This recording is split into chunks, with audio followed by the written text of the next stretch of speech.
passion.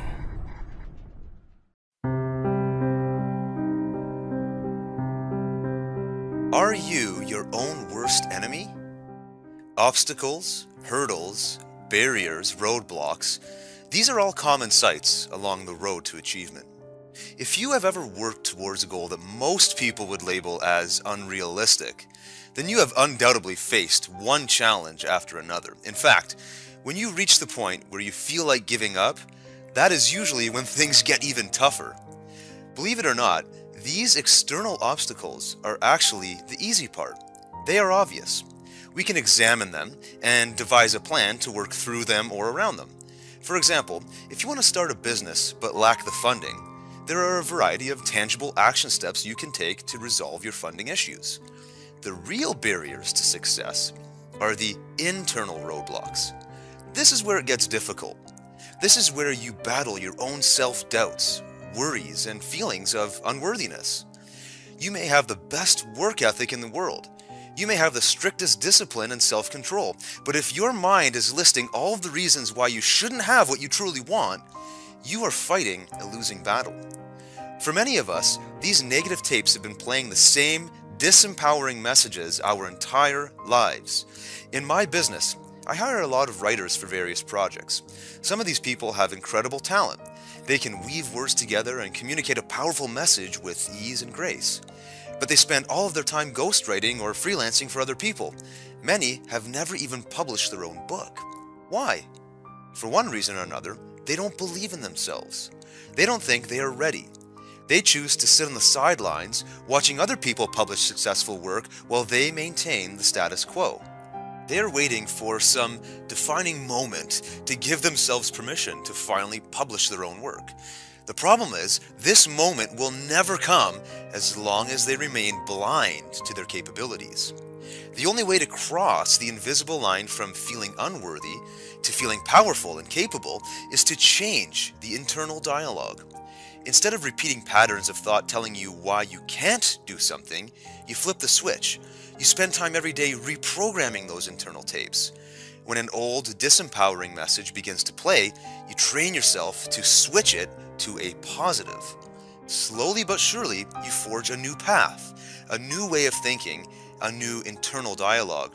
Instead of being your own worst enemy, you become your own cheerleader. It is in that moment that everything in your life changes. Why being realistic holds you back. If you want to be certain that you will never face a challenge or find yourself in a difficult bind, then it is very important to have tame and realistic goals. Goals that you know you can achieve with minimal effort and hardship. However, if you want to have any degree of excitement and experience real growth in your life, then you're going to have to make plans and set goals that other people will very likely label as unrealistic. These kind of goals often come with a higher degree of risk. You rarely know how you are going to achieve them until you get started. And more often than not, the result you achieve will not be exactly what you set out to do in the first place. Many of the famous entertainers, doctors, and scientists that we admire in our society today became well known because they achieved unrealistic goals.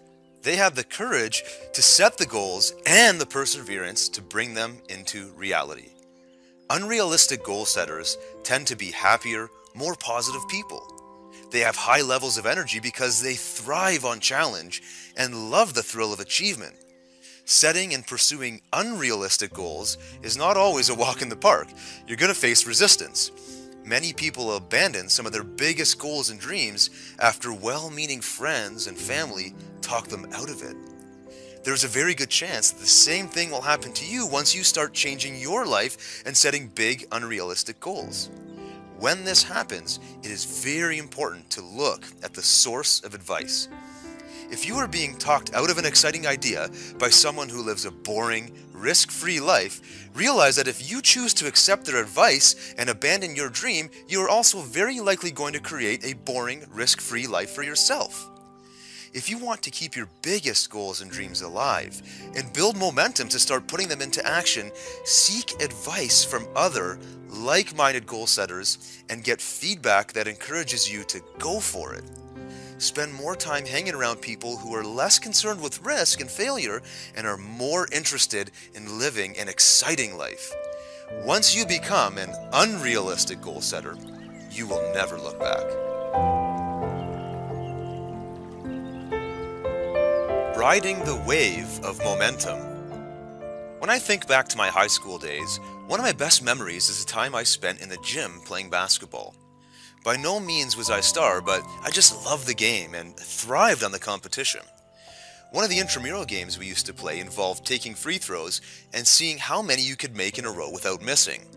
It was the most addicting game ever. I would go home and practice and even fall asleep thinking about shooting free throws. I wanted to beat my record each time out. The thrill, excitement, and pressure of being on a streak is powerful. You want to see how far you can go, but you also know it can end at any moment. This concept can play a huge role in our lives if we apply it at new levels. The good news is that in most cases, there is more room for error than shooting free throws. If there is an area of your life where you are currently unhappy with your results, you can use this momentum principle to shift your direction immediately. Earlier this year, I realized that running my business was becoming so demanding that I was spending all of my time on daily demands and investing almost no time into my own personal development. I knew this was hurting me because I thrive on feeding my mind with inspirational and business education. I decided to start a new routine of waking up at 4 a.m. to get some quality study time in. This was way outside of my comfort zone. I felt tired for the first few days and questioned if this was really a good idea. But I tried it for a few days. A few days turned into a week, and after that, I was feeling great and I wanted to keep the streak going. Before I knew it, I had literally forged a new identity. I was now the guy who gets up at 4 a.m. to get a head start on the rest of the world. I felt proud of myself. And more importantly, the extra hours I was investing into training my mind and motivating myself were paying off. My mood was better, my business was thriving, and ideas were flooding into my mind all the time. The momentum has continued and is still my routine to this day. Realize that you are one decision away from starting your own streak. Make today the day you get started and tap in to the power of momentum.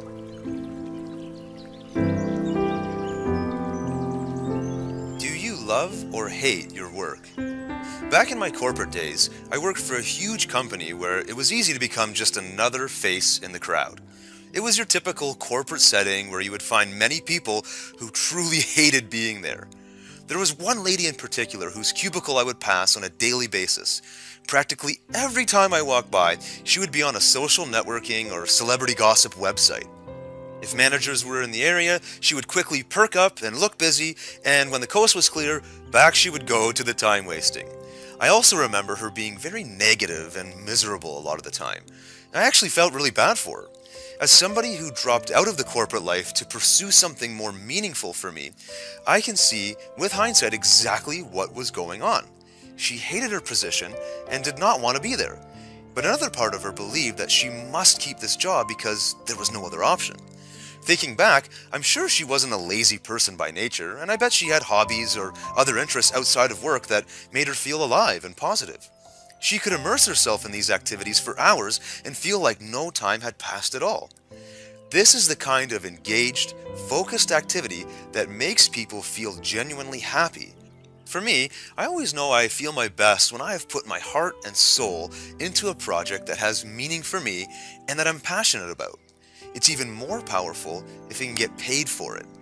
The challenge then becomes, how do you align your life so that you spend the majority of time engaged in the kind of work that makes you come alive? How do you find something that you're already good at, already enjoy, and want to become the best at? All it takes is the willingness to try something new. If you are in a job you hate and have passion for something totally different, you don't have to quit your job and risk the farm, but you can take on a small passion project that you devote your weekends to. Sometimes all you have to do is start, and you will create the momentum you need to remap the entire direction of your life in a new, more exciting direction.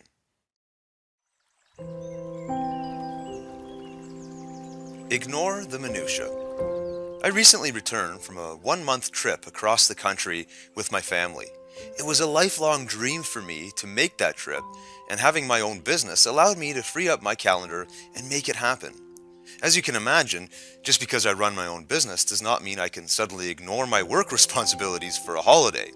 For the past few years, I have worked almost every day to get my business off the ground. I play such a huge role in the company that I tend to be a bit of a micromanager. When it finally came time to embark on this long-awaited journey, I had to learn how to let go. I had to let go of the daily customer questions or problems. I had to let go of worrying about email.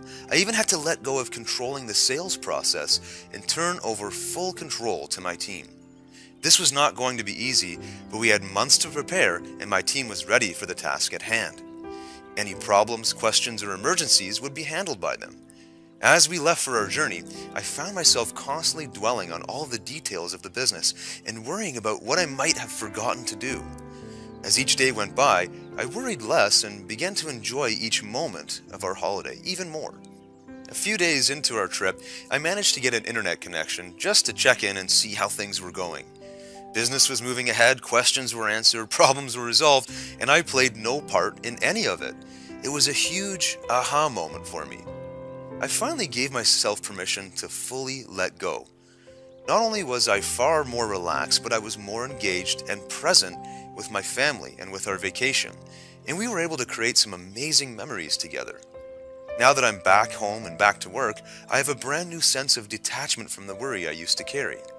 My mind is much more free to focus on the aspects of my business that are most important to me, and my team is more empowered to do their work without me interfering. Sometimes, all we need to do is let go, detach from worry, and trust others who play a role in our lives. Everyone learns, grows, and benefits from this kind of opportunity. Remove the fear of mistakes. When you start a new project or take on a new task in your life, do you spend a lot of time worrying about making mistakes? In my first job out of university, I took a position that involved traveling to customer sites to implement fairly complex software systems. I had very little experience compared to other consultants who performed the same role. My company was billing out my time at very expensive rates, so as you can imagine, the customer expectation was very high. Inevitably, there were times where I messed things up, usually due to lack of experience. In some cases, the mistakes would impact other parts of the business, cause downtime, or delay project deadlines. Obviously, the client would not be happy in those circumstances. Almost 100% of the time, I was able to turn a stressful situation like this into a win for both myself and the customer. Here was the simple 3-step process. 1. Take ownership. I made sure that the client knew I was taking full responsibility for the problem. I apologized for the mistake and assured them that I was going to do everything possible to correct it. 2. Focus on the solution. Instead of getting frustrated, upset, or panicked, I forced myself to only dwell on potential solutions. I would call colleagues for support and research the problem thoroughly, and eventually a solution would present itself. 3. Go above and beyond. Once a solution was determined, not only would I implement and test the solution, I would do anything else beyond the call of duty that proved to the customer that I cared about doing a good job. It could be something simple like writing a process document on how the problem was resolved, or something more complex like adding features to their system that they didn't pay for, maybe as a bonus. In many cases, I was able to turn the once frustrated, upset customer into a raving fan. The fact that I made a mistake was so easily forgivable because I earned the respect and admiration of the client through my actions. Learn to accept the fact that you're going to mess up at some point, in life or in business. When you commit to excellence, however, and do what it takes to correct mistakes when you make them, you not only pick up a ton of technical skill, you also earn the support of the people that you deal with. Dissolve your self-doubt. All of us have great skills and abilities that we have been born with or that have come to us very naturally. Some people tap into these talents and use them to create exciting opportunities in their lives. Many people, however, never fully express themselves and their own capabilities, and they pay a great price for it. Take a close look at anyone who has suppressed themselves in at least one area of their life. They had a talent of some sort but decided not to pursue it any longer for one reason or another. Failure, ridicule, pain, and so on. In essence, they gave up on a dream. What you will notice is that people who have gone through this kind of experience tend to carry some kind of burden with them. There is a part of them that always wonders what might have been had they not given up on that dream. The entire dilemma has been caused by one root issue, and it debilitates huge numbers of people all of the time. The issue is self-doubt. When you doubt yourself, or you doubt your ability to persist in the face of adversity, you immediately cut yourself off from the internal strength and resourcefulness required to succeed in life. Think about professionals in any arena who are at the top of their game. They are admired and respected by everyone, and you know by watching them that there isn't a shadow of doubt in their mind that they have what it takes to accomplish their goals. Even when they miss the mark or have a temporary setback, they have conditioned themselves to move forward with the knowing that their next attempt will be successful. The key word here is conditioning. These elite professionals have carefully and repeatedly programmed their mind with thoughts of success, winning, and self-confidence. Very often it was done deliberately with the understanding that peak confidence comes as a result of practice. Just like you practice if you want to be better at singing or better at sports or a better speaker or business person.